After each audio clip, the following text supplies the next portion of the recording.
તો અમદાવાદની અંદર જે વિમાન દુર્ઘટના થઈ છે તેને લઈ અનેક મોટા સમાચાર અત્યારે સામે આવી રહ્યા છે।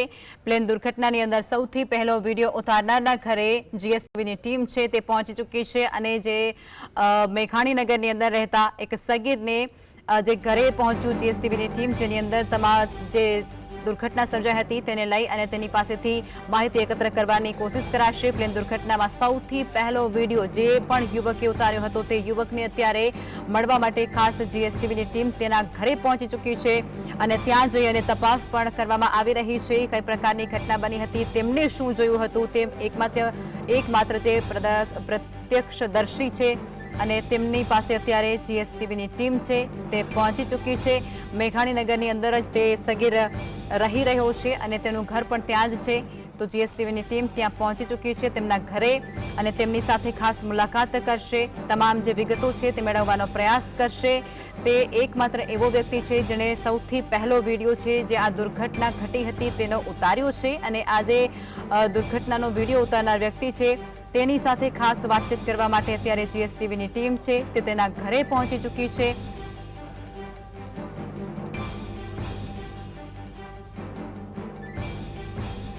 અમારા સંવાદદાતા ઝલક લાઈવમાં જોડાઈ ચૂક્યા છે જે વ્યક્તિના ઘરેથી। ઝલક, જે ઘટના બની હતી તેનો પ્રથમ વિડીયો ઉતારનાર વ્યક્તિ છે તેની સાથે પણ વાતચીત કરવાનો પ્રયાસ કરશો।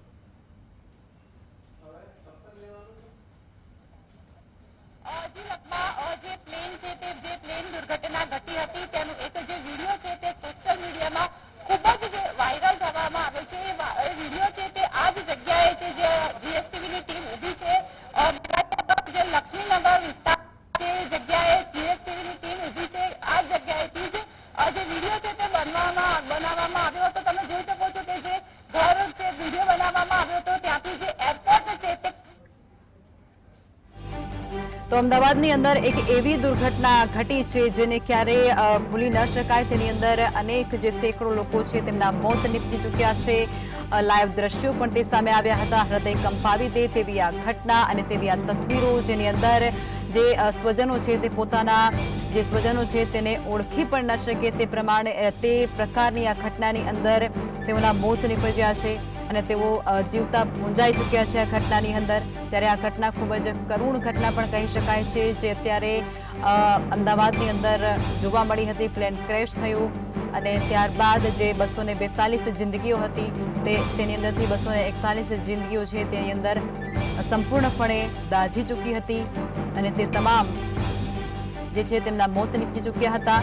આ લાઈવ દ્રશ્યો પણ ટીવી સ્ક્રીન પર અમે આજે પણ તમને બતાવી રહ્યા છીએ કે કઈ પ્રકારે આ પ્લેન છે તે ક્રેશ થયું હતું, કઈ પ્રકારે એ 241 જિંદગીઓ જે છે તે જીવતી આની અંદર હોમાઈ ગઈ છે।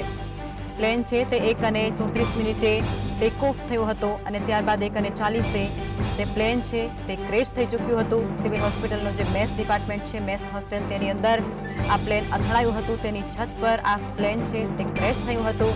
તો જે હોસ્ટેલની અંદર જે વિદ્યાર્થીઓ હતા તેમને પણ નુકસાન થવા પામ્યું છે અને તેની અંદરથી પણ 4 વિદ્યાર્થીઓ છે તેમના મોત નીપજ્યા હોવાની પુષ્ટિ છે તે પણ સત્તાવાર રીતે તંત્ર દ્વારા કરી દેવામાં આવી છે। હવે જે આ ક્રેશ થઈ ચૂક્યું છે પ્લેન તેની ઘટના સ્થળ પર અત્યારે અનેક ટીમો જે છે, તપાસ એજન્સીઓ જે છે તે પણ ત્યાં કામ હાથ ધરી રહી છે અને અનેક પુરાવા મેળવવાના અથાગ પ્રયાસો છે તે તેમના દ્વારા કરવામાં આવી રહ્યા છે।